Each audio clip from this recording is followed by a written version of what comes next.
तो हेलो नमस्ते अस्सलाम वालेकुम सत श्री अकाल केम छो कसक्काई कॉलेज टीम सबके आप सब ठीक होंगे। Welcome back to my channel that back benchers में एक बार आप सभी का वापस से बहुत बहुत स्वागत है। और अगर आपने पुरानी पिछले वाली वीडियो देखी है, इससे फर्स्ट पार्ट जिसमें कि हमने social structure and gender relation जो ये चैप्टर है हमारा 14 चैप्टर है, इसका जो पार्ट ए बनाया है जिसमें हमने काफ़ी ज़्यादा डीप में डिस्कशन कर ली, जिसकी वजह से जो वीडियो थी वो काफ़ी ज़्यादा थोड़ी लंबी हो गई थी। वो मैंने वो इसलिए क्योंकि मैंने बिल्कुल भी उसकी स्पीड नहीं बढ़ाई। अब आपके डिमांड पे जैसे आपने बोला था वीडियो फास्ट है।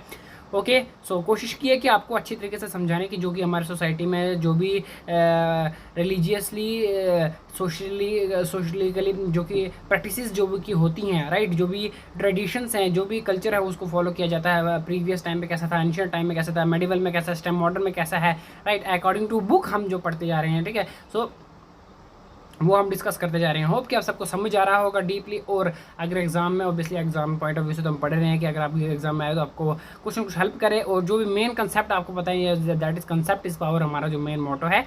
ओके, सो वो तो हो ही हो, लेकिन उसके साथ साथ में आपको एक अवेयरनेस आए, आपकी जागरूकता है, जो आप पढ़ रहे हो ऑब्वियसली हमारे सिलेबस में दिया है, तो दैट इज़ वाई, क्योंकि हमको कुछ ना कुछ समझने के लिए दिया हुआ, हमको आधी अधूरी नॉलेज होती है, सो हम अपने टिप्पणियाँ देने लगते हैं, राइट। लेकिन हमको जब हम किताबें पढ़ते हैं सो हमको उसमें पता लगता है कि रियलिटी क्या है। ओके, उस टाइम किस तरह से हुआ था। तो पिछले चैप्टर में हमने वर्णा और जाति का मैंने जो कंसेप्ट था मेन क्लियर कर दिया था, राइट, कि किस तरह से वर्णा को जाति में कन्वर्ट कर दिया, बाद में जाति दैट इज़ उसको बर्थ के आधार पर आगे हायरार्किकली चलाया गया था, राइट। और अच्छा, एक और मैं आपको बात बताना चाहूँगा स्टूडेंट्स, दैट इज़ कि आप अपनी वोकैबुलरी इंक्रीज़ कीजिए। मैंने आपको पिछली वीडियोस में भी, काफ़ी सारी वीडियोस में बताया हुआ है, दैट इज़ कि आप अपनी वोकैबुलरी इंक्रीज़ कीजिए। अगर ऑब्वियसली आप 12th क्लास एंड बीए के स्टूडेंट हैं तभी आप देख रहे होंगे, और अगर बिना बीए के स्टूडेंट हैं, मतलब जिसने बीए नहीं किया फिर भी देख रहे हैं, तो आपको स्वागत है। दैट इज़ अगर आपका स्टूडेंट सब्जेक्ट नहीं है ये, फिर भी आप देख रहे हो, तो वो काफ़ी खुशी की बात है, आपको ये हमारा कंटेंट पसंद आ रहा है। देखो, ये भी हिस्ट्री का ही है यार, बट सिर्फ एक सब्जेक्ट है, दैट इज़ BHIC 132 जो इग्नू में है। ये सिर्फ सब्जेक्ट का नाम है, टाइटल है, बाकी हिस्ट्री तो ओवरऑल हिस्ट्री यही है, और मुझे लगता है इग्नू का कंटेस्ट ऑब्वियस से सबसे बेस्ट है, राइट। सो मैं क्या बोल रहा था कि आपको अपनी वोकैबुलरी बहुत ज़्यादा स्ट्रॉन्ग करनी, जैसे जो अभी बीच बीच में अच्छे वर्ड्स आते हैं हैवी, सो उनको साइनोनिम्स, उनके एंटोनिम्स आ जाते हैं, कभी कभी पेपर में भी पूछे जाते हैं, राइट। सो उसके अलावा भी जब आप इंग्लिश यूज़ करते हो तो उसमें भी आपको काफ़ी ज़्यादा हेल्प करते हैं। सो आपको अपनी वोकैबुलरी तगड़ी कर दी जानी है। जब भी कोई वर्ड है जो उसके काफ़ी अच्छा लगे, या फिर जो इंपॉर्टेंट बार बार आ रहा है, उसको डिक्शनरी में चेक करना है, ओके, और उसको प्रैक्टिस करने की कोशिश करनी है अपने सेंटेंसेस में। सो ये था बेसिक इंट्रोडक्शन जो पिछले चैप्टर में हमने, ओके, सो पिछले वीडियो में हमने काफ़ी अच्छी तरीके से डिस्कशन कर लिया है। उसके सोर्सेज में मैंने डिस्कशन किया था कि किस तरह से सोर्सेज होते हैं, ठीक है, किन किन को हम सोर्सेज बोलते हैं। दैट इज़ जब हमको अपनी हिस्ट्री के बारे में पता करना होता है तो हम सोर्सेज का मदद लेते हैं। दैट इज़ मैंने आपको बताया था कि दो टाइप के सोर्सेज होते हैं, first is literary and second is archaeologically में डेटिंग मेथड्स वगैरह होते हैं, ओके। और लिटरेरी में मैंने आपको पहले बताया था कि दैट इज़ कौन कौन से होते हैं, इंस्क्रिप्शन होती हैं, बायोग्राफीज़ होती हैं, फॉरनर अकाउंट्स होते हैं, उसके बाद कॉइन्स होते हैं, ओके। इनके आधार पर हम पुराने अपने इतिहास को जानते हैं, ठीक है। सो ये है इंट्रोडक्शन। चलते हैं अपने पार्ट की ओर, आज जो हमने पढ़ना है। सो आज का हमारा टॉपिक क्या है, दैट इज़ फर्स्ट है ट्राइब्स एंड प्रोलिफरेशन पढ़ रहे हैं हम। हमको पता है विस्तार, दैट इज़ एक पर्टिकुलर कम्युनिटी का, एक पर्टिकुलर रिलीजन कास्ट का किस तरह से विस्तार हुआ अर्ली मेडिवल एरा के टाइम पर, राइट। हमने सो क्षत्रिय का पढ़ लिया है, ब्राह्मणिज्म का पढ़ लिया, शूद्र का भी पढ़ लिया है, और अनटचेबल जो 5th क्लास थी उसका भी पढ़ लिया था, लास्ट वाला जो पैराग्राफ था, ओके। सो अब हम पढ़ेंगे ट्राइब्स का क्या रोल था उस टाइम, किस तरह से ट्राइब्स का सिस्टम था, किस तरह से वो रह रहे थे, क्या उस पर उनका इफेक्ट पड़ा न्यू सोशल ऑर्डर का। उसके बाद हम स्लेव्स पढ़ेंगे कि स्लेव्स की लाइफ कैसी थी, किस तरह से उनको टॉर्चर किया जाता था। एंड देन लास्ट पे जो मेन इंपॉर्टेंट टॉपिक है, that is gender relations, okay. Women's की क्या पोजीशन थी वहाँ पर, ऑब्वियसली आपको वुमेन जगत माता, जगत जननी होती है जो वुमेन। सो उस टाइम, लेकिन हमको पहले पता कि जो पुराना टाइम था पैट्रियार्की की सोच थी वहाँ पर, जहाँ पर वुमेन्स का जो दबदबा, जो मेल का जो दबदबा था वुमेन्स पे होता था, राइट। सो वहाँ पर मेल जो है डोमिनेट करते थे, मेल जो है हैरेस करते थे, मेल जो टॉर्चर करते थे, दबाते थे वुमेन्स को, ओके। सो ये पढ़ेंगे उसमें। अच्छा, सबसे पहले ट्राइब्स का कर लेते हैं अपना, without time wasting let's go start, okay. So है ट्राइब्स के बारे में पढ़ लेते हैं। ऑब्वियसली हमको पता है ट्राइब्स क्या होते हैं। एक tribes, what is tribe and what is the tribal area. Tribes are tribal area is a location or is a place where basic necessity, basic life necessities are not available है। It is a place situated in a hilly area where basic necessity is not available, basic life necessities are not available, right. So that is tribe. So if tribes किसी को बोला जाता है तो tribe is not a गाली या फिर tribe is not a bad word, right. आज के टाइम पे भी कुछ कुछ ऐसे बड़ी सारी ऐसी जगहें हैं जहाँ पर ये सारी चीज़ें नहीं हैं, right. So tribes are the hilly areas where basic facilities are not available, ठीक है। सो ये आज के टाइम की है, बट उस टाइम भी देखते हैं क्या है। Land crafts made in the interior courtyard along with the villages and patches for the forest let state society to come face to face with the tribes innovated their many inscription indicate that the transition from pre state society to state society और peasantization was not peaceful at all. They resisted both state and new ideology, but both succeeded in subjugating and converting tribes into Brahminical socio-cultural fold. In return, Brahmanas appropriated tribal cults into the Brahminical fold. Cult appropriation as also served the political purpose of the ruling class. Jagannath cult of Puri is the best example of tribal integration, which emerged under the patronage of Ganga dynasty. कब 11th century in the early medieval Odisha. Okay, so यहाँ पर tribes के बारे में basic introduction दिए कि उस time के जो ट्राइबल्स थे उनकी किस तरह से सोच थी। जो ट्राइब्स थे ना, ट्राइब्स वो पर्टिकुलरली एक जगह पे एक एरिया में रहना पसंद करते थे। उसको बाहर की दुनिया से वो ज़्यादा मेल जोल नहीं रखना पसंद करते थे, राइट। वो जो उनका कल्चर है वो उसी में खुश रहते थे। जो कि ओवरऑल जो बाहर की सोसाइटी थी, जो बाहर की दुनिया थी, वो उससे दूर रहना चाहते थे। ओके, मतलब वो बिल्कुल न्यू आइडियोलॉजी पे काफ़ी ज़्यादा इतना ज़्यादा बिलीव नहीं करते थे। इस पे अब एक मूवी भी बनी है, आई थिंक, सॉरी, एक वेब सीरीज़ आई है डिज्नी प्लस हॉटस्टार पे, that is Aar Paar, right. वो भी एक ट्राइब पे ही बनी है कि किस तरह से जो बाहर का जो सोसाइटी, बाहर का जो वर्ल्ड है, वो एक ट्राइबल सोसाइटी को इंटरफेयर करता है, वहाँ पर जाके रिसोर्सेज को लेने की कोशिश करता है, उस टेरिटरी को ऑक्यूपाई करता है और वहाँ पर जाके फिर ट्राइब्स लड़ते हैं। वो अलग बात है, चलो ठीक है। बट वहाँ पर बताया हुआ कि एक जो ट्राइब है पर्टिकुलरली, उनका वो जो हेड होता है उसका डायलॉग भी है कि हाँ, ये बाहरी दुनिया है, हम और हमारी अलग दुनिया है, दैट इज़। इससे पता लगता है कि जो ट्राइब्स है वो उसकी जो काफ़ी जो सोसाइटी है, जो आइडियोलॉजी है, वो अलग है एक नॉर्मल इंसान से, राइट। सो अब क्या कर रहा है, जैसे जैसे टाइम चेंज होता जा रहा है, पॉपुलेशन बढ़ती जा रही है और एरिया फैलता जा रहा है। सो ट्राइब्स ने जो क्या है जंगलों को ऑक्यूपाई करके रखा हुआ। अब कुछ ऐसा नहीं आएगा कि अब वो जंगल में भी लोग रहना स्टार्ट हो गए हैं। क्यों? क्योंकि उनको बेसिकली लैंड चाहिए, पॉपुलेशन बढ़ रही है। ओके, सो ट्राइब्स को भी कहीं ना कहीं नॉर्मल लोगों के साथ इंटरेक्ट करवाया जाने लगा, ये ऐसी कोशिश रही। बट जो ट्राइब्स थे ओबियसली उनके लिए बहुत ज़्यादा हार्ड था, एक मुश्किल था ये, क्योंकि ओबियसली उनको बाहर की दुनिया पसंद नहीं है। सो ये काफ़ी ज़्यादा इतना ज़्यादा पीसफुल नहीं था, राइट। बड़ी ज़्यादा वायलेंस भी हुआ होगा, ठीक है, बड़ी ज़्यादा फाइट्स भी हुएंगे। बट बाद में जो ट्राइब्स में जो कुछ थे वो हिंदुज़म में, ब्राह्मणिज्म में कन्वर्ट हो गए, राइट। जैसे हमने पहले ब्राह्मणिकल फोल्ड में कन्वर्ट हो गए है, और जैसे जगन्नाथपुरी उड़ीसा में जो है, ठीक है, इसके एग्जांपल बेस्ट ये है। Entire tribe did not convert to jati or varna. Some groups of same tribes were incorporated at the highest level, that is Brahmana, Kshatriya, or at lowest level Shudra, or even untouchables. Brahmanized tribal groups such as Abhira Brahmana, Ambastha Brahmana, and Boya Brahmanas are some best examples. Boyas who are prominent in tribal community in the Nellore Guntur region in Deccan turned into Brahmanas and emerged as prominent local power in the Deccan.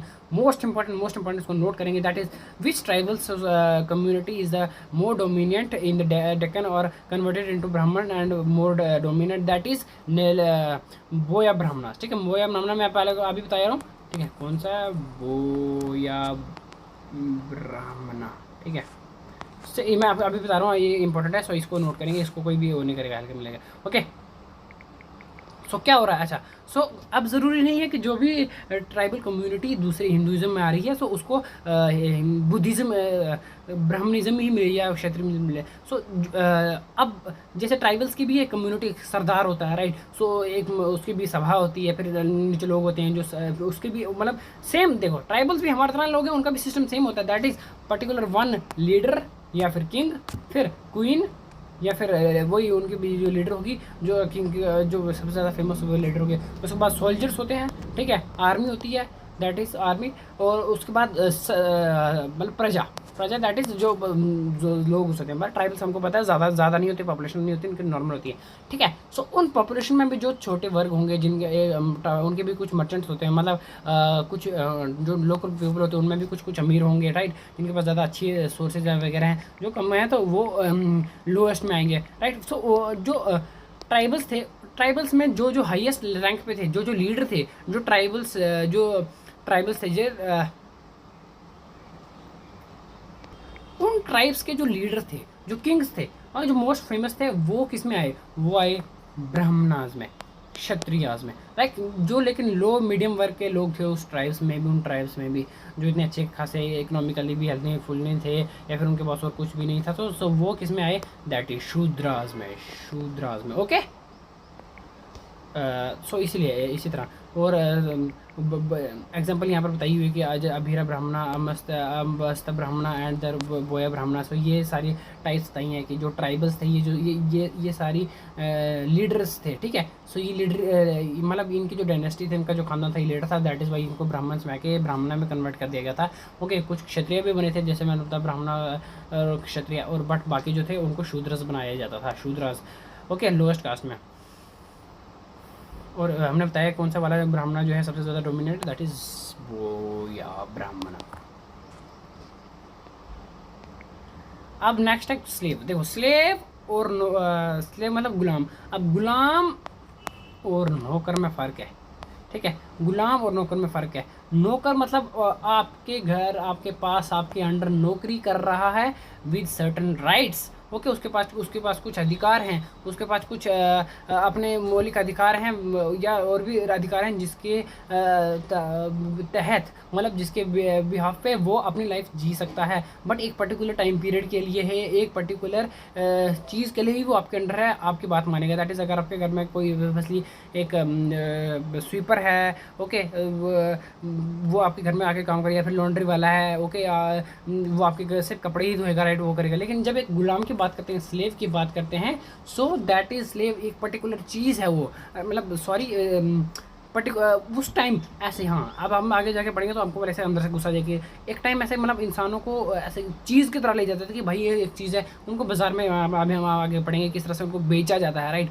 सो उन पर भाव लगाया जाता है कि ये इस बंदे का इतना। अब अगर आपने मूवी देखी होगी हरिश्चंद्र, यस, जिसमें वो अपने आप को बेचते हैं बाजार में, राइट। सो वो होते हैं गुलाम, पर्टिकुलर आपकी कोई उसके बाद लाइफ नहीं रही है। मतलब एक चीज़, आप जब बाजार से गए हो, आपने कोई साइकिल लाई या फिर बैट लाया, तो वो आपका ही होगा इंटायरली। आप जब मर्जी जब खेल सकते हो, रात को खेलो, सुबह खेलो, तोड़ो, फेंको, जलाओ, whatever you want to do you can, okay. So that is गुलाम। वो तो नॉन फिजिकल चीज़ है, बैट वगैरह, तो लेकिन मैं एग्जाम्पल से समझा रहा हूँ। जब आप खरीद के लाते हो कोई चीज़, वो आपकी गुलाम है, वो ये आपके मतलब उस पर आपका पूरा हक है। सो जब एंशिएंट टाइम में एक ऐसा टाइम था जहाँ पर लोगों को बेचा जाता था बाजार में, so as a thing, as a particular commodity, so उनको गुलाम बोलते हैं, ठीक है। आई होप आपको गुलाम और नौकर का मतलब समझ आ गया होगा, राइट।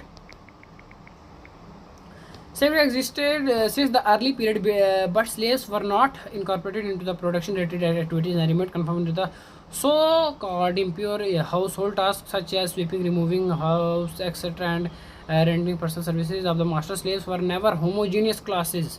The अर्थशास्त्र enumerates 5 types of slaves. अर्थशास्त्र में कौन सा अर्थशास्त्र किसने लिखा था? ऑब्वियसली हमको सबको पता है किसने लिखा था, बताओ। दैट इज यस, चाणक्य या फिर कौटिल्य बोलते हैं आप इसको, ठीक है जी। वैसे मुझे पता था आप भूल गए हो, चलो कोई ना। सो अर्थशास्त्र में हमको 5 टाइप के गुलाम देखने को मिलते हैं, ओके। मनुस्मृति में हमको 7 टाइप के दिखना। अच्छा देखो, सॉरी आप क्या बताते हैं, हाँ, अर्थशास्त्र में 5, मनुस्मृति में 7, एंड नारायण स्मृति में 15।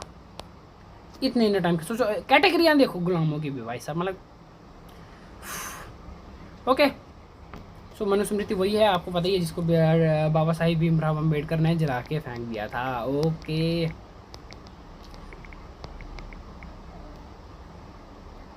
There was distinction among slaves based on their birth, purchase, mortgage, gift, inheritance, voluntarily enslavement, capture in war, indebtedness, etc. The slaves are dasas. Slave को दास बोलते थे, ठीक है। Were distance from higher servants Shudra Shudraka's Marichakatika provides a vivid picture of slavery. Slaves were items of sales and purchase. मैंने आपको पहले बताया, देखो slaves are items, slaves are commodity, एक चीज़ है वो, राइट। उस टाइम इस तरह से बताया जाता था, आज के टाइम पे मुझे लगता नहीं है, बट अगर हाँ मूवी में दिखाई गया था बुल्गारिया या रशिया में, राइट, उस वहाँ पर वैसे ट्रेड होता है उनका भी। एक मूवी भी आई थी 20 ईयर्स ऑफ स्लेव्स, उस पर बुक भी आई हुई वैसे 20 ईयर्स ऑफ स्लेव, एक मूवी आई है, बड़ी ज़्यादा अच्छी इंग्लिश में है वो, ओके, बट अभी पता नहीं है कहाँ पर है, यूट्यूब पे एक्टिंग अवेलेबल नहीं हो, ठीक है।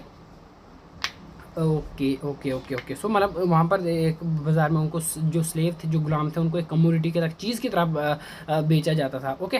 The dasaputras or son of slave and dasaputri or daughter of slave were rapidly usages as abuses. देखो एक इंसान है जो स्लेव है, किसी का गुलाम है, उसकी ज़िंदगी खुद की ज़िंदगी नहीं है, राइट। वो इवन की पानी सांस अपनी मर्ज़ी से नहीं पी सकता, सांस तो चलो अपनी मर्ज़ी से ले वो, लेकिन पानी भी मतलब कुछ भी ऐसा ज़िंदगी का वो खुद से नहीं कर सकता, राइट, अपने मास्टर को बिना पूछे। सो उसके फैमिली का क्या हाल होगा, उसके बच्चों का क्या हाल होगा, सोच सकते हो आप ऐसे।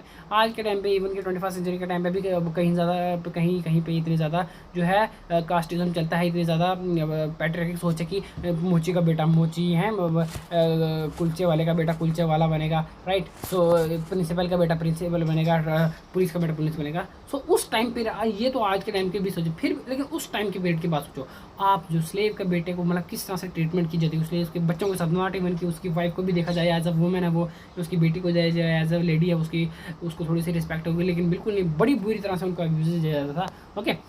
लेख पद्धति a 13th century text provides a detailed manifold duties of female slaves in household and fields and fields, and even permits sending them overseas. Slaves totally depends on their masters for their livelihood. They did not have any kind of proprietary right. They were physically abused. The Lakh-Padhati refers to female slaves being tortured and driven to commit suicide, but their emancipation was possible. Narad Smriti provides a elaborate procedure for it.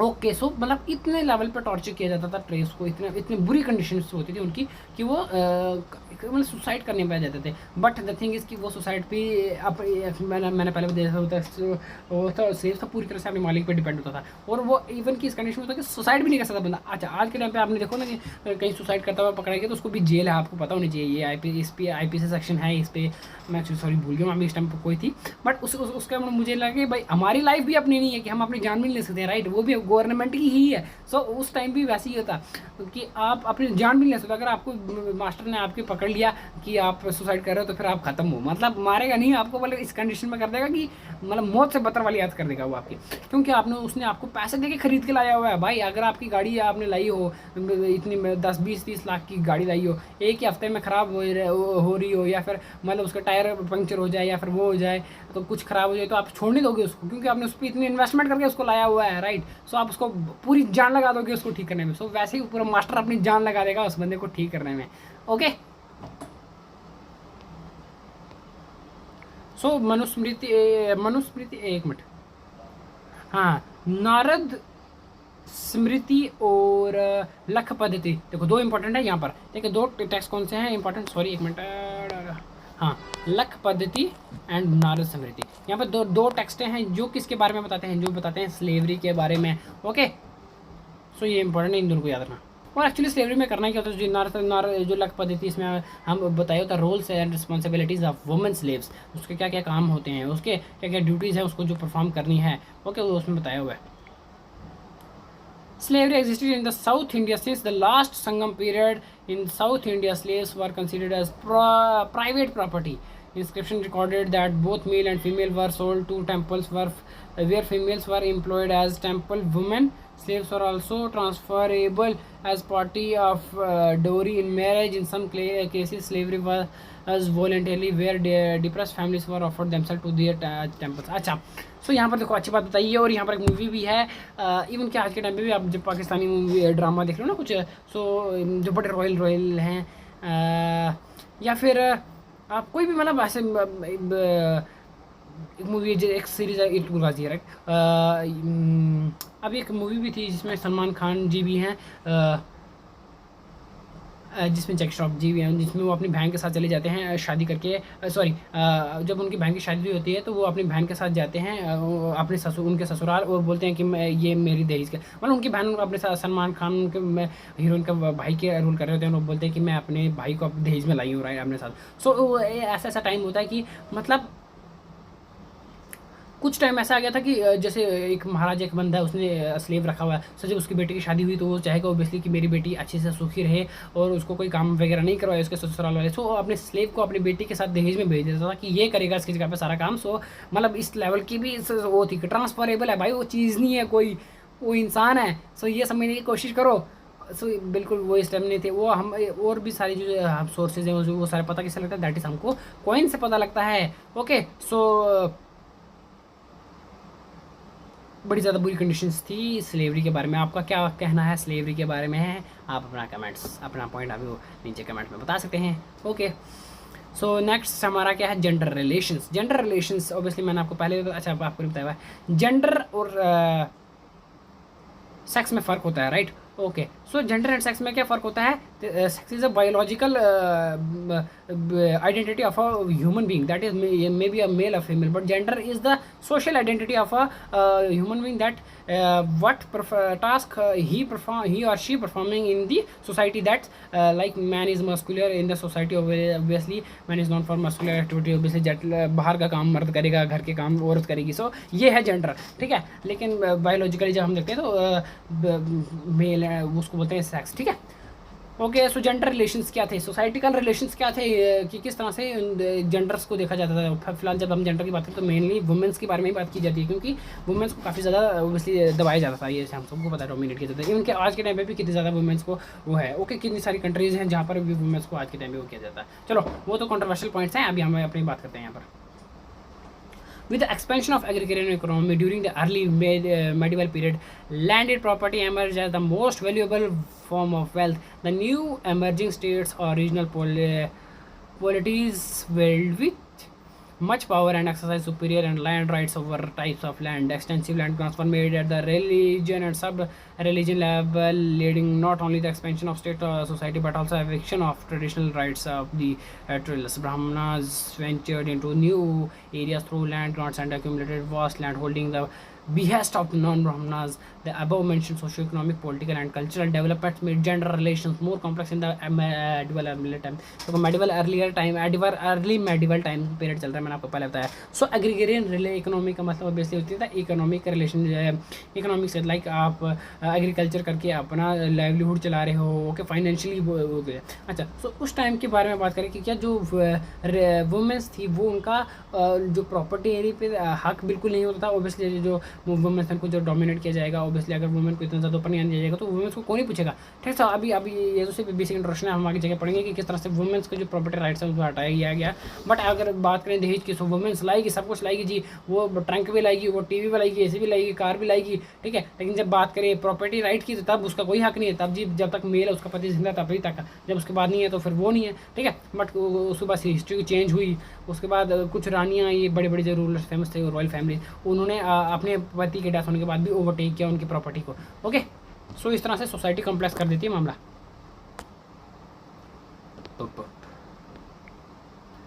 Okay, property rights of women जो मैं बात करता था, ठीक है। हमारा next topic है कौन सा, property rights of women. Early medievals inscription also indicate that few of the queens and wives of feudatories became the fief holder in the lifetime of their partner. Some of them dominated their fiefs to temples and brahmanas to gain religion merit. अच्छा, सो पिछले मैं आपको ये पिछले slides में आपको ये बताना भूल गया दैट जो ब्राह्मण्स थे वो काफ़ी ज़्यादा डोमिनेट हो गए थे, क्योंकि ऑब्वियसली हमको पता कि जो एंशिएंट टाइम से जब उनको लैंड ग्रांट्स दी जाती हैं, ऑब्वियसली मैंने आपको पता है लैंड ग्रांट्स का मतलब होता है ज़मीनें जो हैं वो ऐसे दान में दे दी जाती थी। तो बड़ी ज़्यादा इनके भी बड़े ज़्यादा लैंड टाइप्स हैं, मैंने पिछले वाले चैप्टर में डिस्कस किया हुआ है, ठीक है। सो आप उस लैंड रेवेन्यू सिस्टम उसमें आप जाके देख सकते हो, ठीक है। सो उससे उसकी वजह से जो है ना, जो ब्राह्मण्स की जो वो काफ़ी ज़्यादा डोमिनेंस बढ़ गई थी, एरिया भी बढ़ गया था, ठीक है। सो early medieval inscription also indicate that the few of queens and the wives of feudatories became the अच्छा Some of them contributed towards the religious architecture, repair the and renovate of temples and tanks.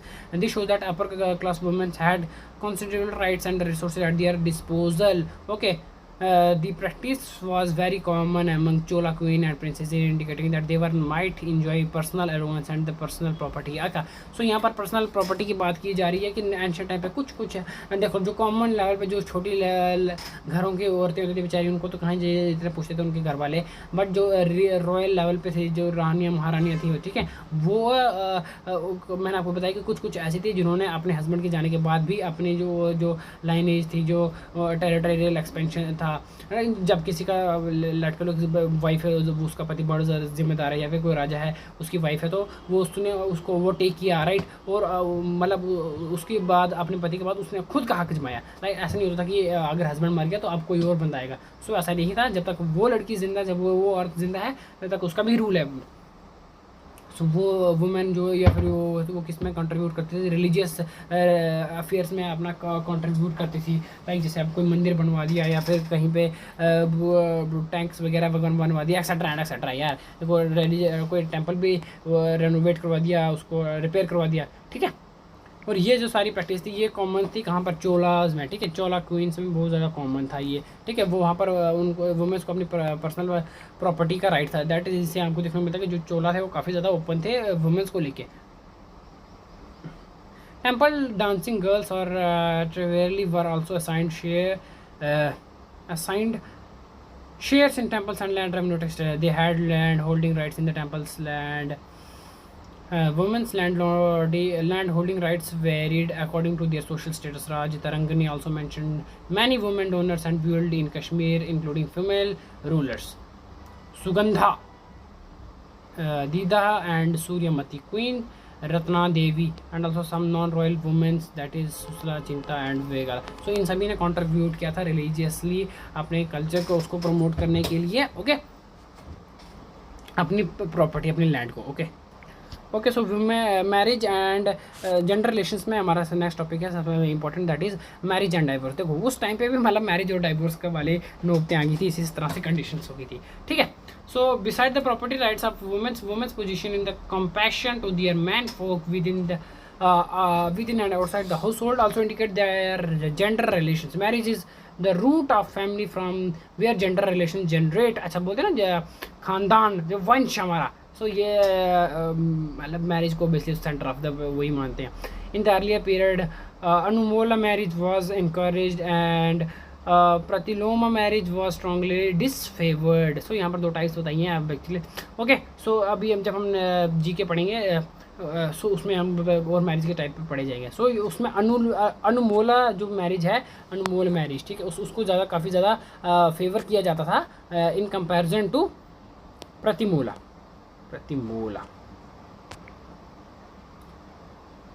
Both these marriages resulted into the intermixing of varnas and jatis. In the same fashion, in the early medieval period, marriage of Divyaja or Divyajati men with the other girls was disqualified. Some texts allowed the union but only for sexual gratification.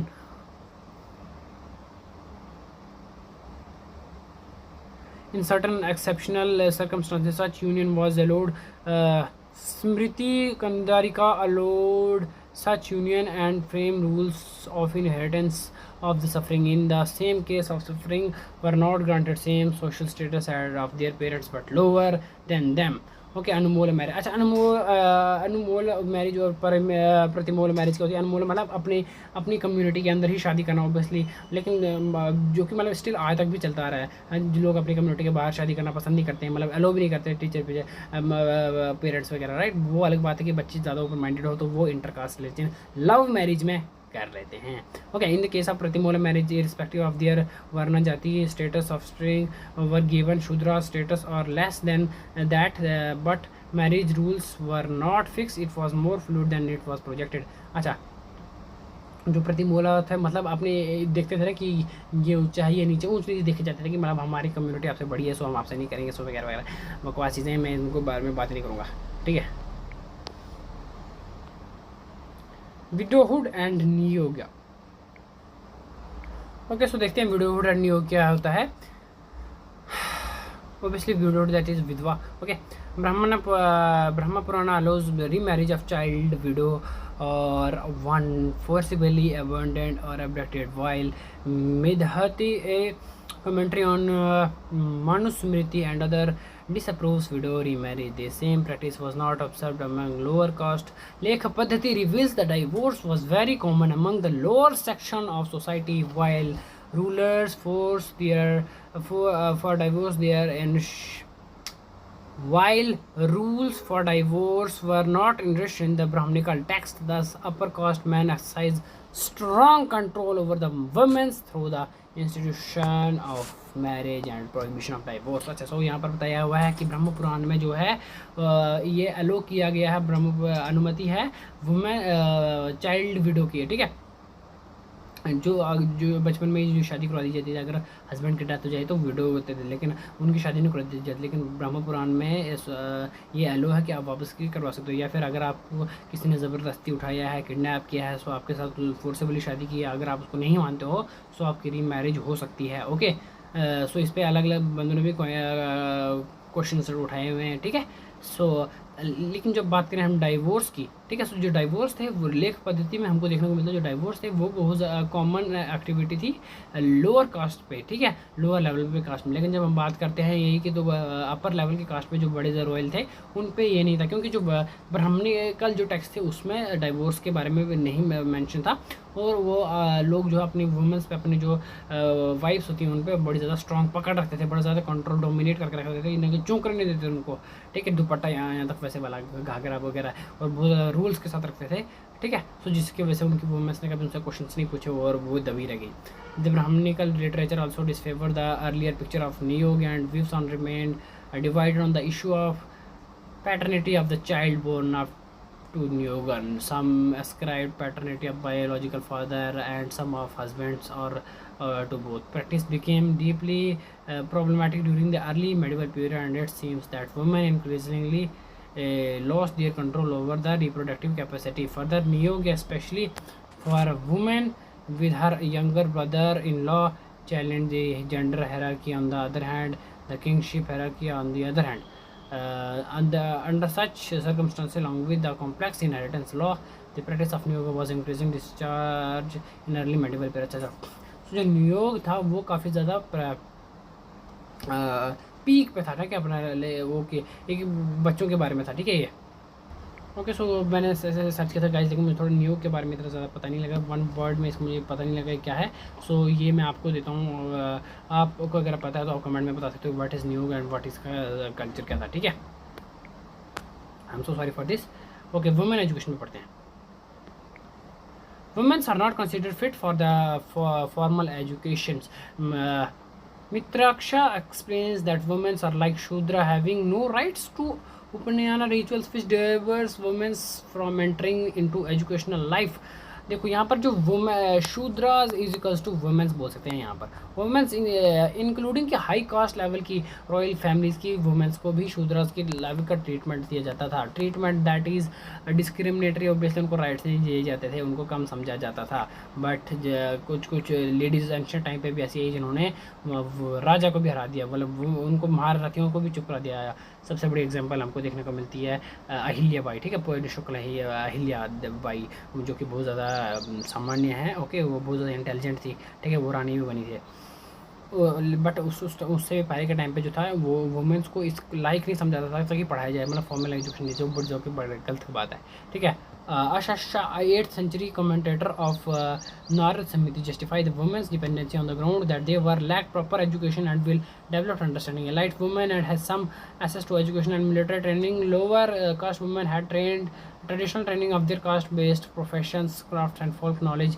There are some state reference to Sanskrit possesses eminent poet of 19th century. अच्छा, जो यहाँ पर बताया गया, लेकिन जो बड़े बड़े राजाओं महलों की है तो वो ऑब्वियसली स्कूल नहीं जा सकती, तो घर पे ही रहती थी, इसलिए उनको इतनी ज़्यादा नॉलेज नहीं होती थी उसकी. लेकिन जो लोकल लेवल पे थे उनको अपने ट्रेडिशनल जो कल्चर्स थे उनको परफॉर्म करना पड़ता था, उनके रिचुअल्स परफॉर्म करने पड़ते थे, ठीक है. इसलिए उनको अपने रिचुअल्स की ट्रेनिंग थी किस तरह से परफॉर्म करते थे, ठीक है.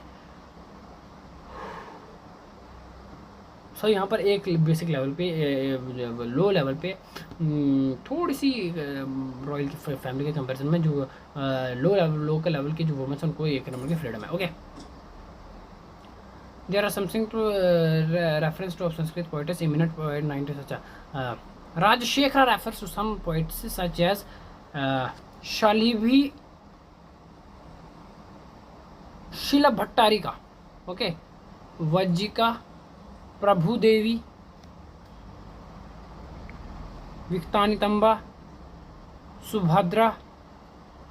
He says that like men, women can also be poet. The poet, एक minute, the poet Dhandadeva also mentions some poets such as Morika, Morul, who were adept in the writing poetry, achieved educations, won debates, and attained professions in the speaking about everything. However, we could not get a sign kavya written by any poets. Even the verses attributed to them are limited in number. तो 104 versus हैं, 33 poets हैं, ठीक है। Women के बारे में बात की पर्टिकुलर, सबसे पहले राजशेखर रेफ़र करते हैं कि उन्होंने ये सारी वुमेंस, ये सारी जो वुमेंस थी, इन्होंने उस टाइम के जो एजुकेशन में आपने पार्टिसिपेट किया और पढ़ा लिखा और पोएम्स भी लिखी थी। ओके, ना सिर्फ केवल पोएम्स लिखी थी, पढ़ी थी, बट आल्सो इन्होंने डिबेट कॉम्पिटिशन्स भी जीते थे। ओके, सो ये था वुमेन के एजुकेशन का। नॉर्मली था, इतना ज़्यादा उसकी भी नहीं है, बट ऑब्वियसली डोमिनेट किया जाता था, इसलिए था। अच्छा, तो वो उनमें नाम याद रखना गाइस, आप सभी जिन लेडीज़ ने अपना कॉन्ट्रीब्यूशन दिया था पढ़ने में। ओके, सती सिस्टम, जहाँ पर वुमेन की बात हो, वुमेन डोमिनेशन की बात की, एंशिएंट की, और सती सिस्टम की बात ना हो तो अधूरा लगता है। ओके, सती सिस्टम की बात करते हैं। The practice of widowing, burning at the और sati became more pronounced practice in the early medieval area. Textual and inscription records show it, but it was mainly confuse to upper strata, more particularly to ruling और military elite. The practice was product of patriarchal or patriarchal society where women and their sexuality were considered a danger or threat for the society. Physical death through immolation was considered easy than the prolonged or permanent widowhood leading to torture of body and soul. Both the practice was valorized as an act of courage and express the fluidity. अच्छा, सो यहाँ पर देखो कितनी पुरानी सोच है यहाँ पर, मतलब एक बताऊँ, वुमेंस की सोच भी वैसी ही हो जाती थी इसको लेकर। एक पर्टिकुलर सोच आ रही है, एक माँ है, वो अपनी बेटी को जो बताएगी वही बेटी उसकी सीखेगी और वही बेटी अपनी बेटी को भी बताएगी। ओके, तो यहाँ पर सती सिस्टम के बारे में बताया है कि मतलब ऑन द स्पॉट जिंदा जलना है ना, आपका हस्बैंड की अगर डेथ होगी और आपको उसकी चिता पे बैठना पड़ेगा, जिंदा जलना पड़ेगा। और इसको जो वो करेजियस, बहुत बहादुरी वाला बात मानते थे उस टाइम के जो लोग थे कि भाई आपका ज़िंदा रहने का कोई फ़ायदा नहीं है, आपका ज़िंदा रहने का कोई मतलब नहीं है, वो आपके लिए एक बहुत ज़्यादा पेनफुल मूवमेंट होगा। एक ऐसी धारणाएं बनाई थी कि वो औरत का ज़िंदा रहना और मुश्किल है उसके पति के बिना, क्योंकि बस उसके सेक्सुअलिटी पे क्वेश्चन उठाए जाएंगे, फिजिकली उसकी जो बॉडी, उसकी जो आत्मा है वो उसको और दुख पहुँचाएगी। ओके, उससे अच्छा तो वो मरी जाए। सो इस तरह से उसको लगता है कि जो फिजिकल डेथ है, उसकी जो बॉडी का मर जाना ही अच्छा हो जाएगा, ठीक है। Practice was okay in the north India, practice of sati was more popular in the north west, Rajasthan, Madhya Pradesh. अगर आपने देखी वो मूवी पद्मावत, राइट, या फिर और भी मूवीज हो जाती हैं जो काफ़ी राजपूत में, तो ये एक्चुअली देखा जाए तो यहाँ पर राजपूत में ही होता था, क्योंकि वो जब फाइट पे जाते थे, लड़ाई पे जाते थे, तो अगर कोई हार जाए, वो हो जाए, तो जो दुश्मन होते थे वो आके उनकी लेडीज़ को उठा के ले जाते थे, राइट। सो लेडीज़ ये बेइज्जती, ये टॉर्चर सहन करने से अच्छा जो एक आग की बहुत बड़ी से भट्टी बनाई देती थी, एक आग की बहुत, उसमें बहुत अब आग लग रही होती थी और वो उसमें जिंदा छलांग मार देती थी। ओके, नहीं सॉरी, वो तो जौहर हो गया, राइट, वो तो जौहर हो गया। देखो, सती और जौहर में फ़र्क है।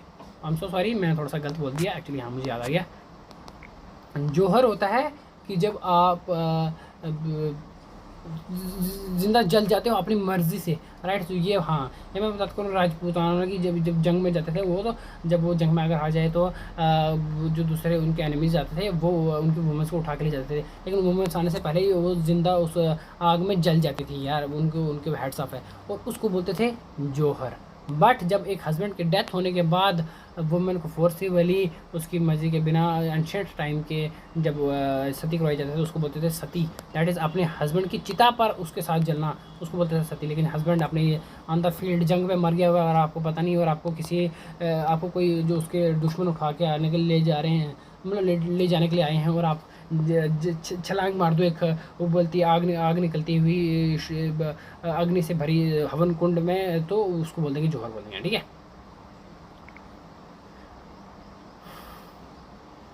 Brahminical text had divergent opinions on the issue of majority disapproved the practice, but Sati got practice. Canonical text and epigraph data also attest to it. Raj Tarangani also records several instances of the sati practice in the royal families of Kashmir.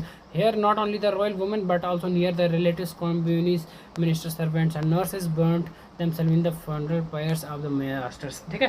सो किसी का master मर जाए, किसी का मालिक मर जाए, सो वो खुद वो भी इससे अच्छा कि कोई और उनको ले जाए और वो बंदा उसको टॉर्चर करे, सो वो भी सती कर देते थे, मतलब जल जाते थे। ओके, मतलब उसके साथ अपने मास्टर के साथ जल जाते थे, ठीक है। सो ये सब सती सिस्टम, और आपका क्या point of view Sati system पे बताइए। ये वीडियो थोड़ी सी लंबी होगी, ओके। सो होप कि आप सबको ये चैप्टर समझाया होगा अच्छा, अगर आपने इससे कुछ ना कुछ ज़रूर नहीं सीखा होगा सोसाइटी पे, और आपको कुछ ना कुछ अवेयरनेस पता लगी, और अपना इस चैप्टर से कुछ ना कुछ सीख के आप सोसाइटी में ज़रूर कुछ कंट्रीब्यूट करेंगे, या फिर वैसे डिस्क्रिमिनेटरी नहीं होंगे, इतने ज़्यादा कट्टर नहीं होंगे, और सभी के लिए टॉलरेंस होगी, और वुमेंस को रिस्पेक्ट से देखेंगे। ओके, एंड मिलते हैं नेक्स्ट चैप्टर में। Bye bye.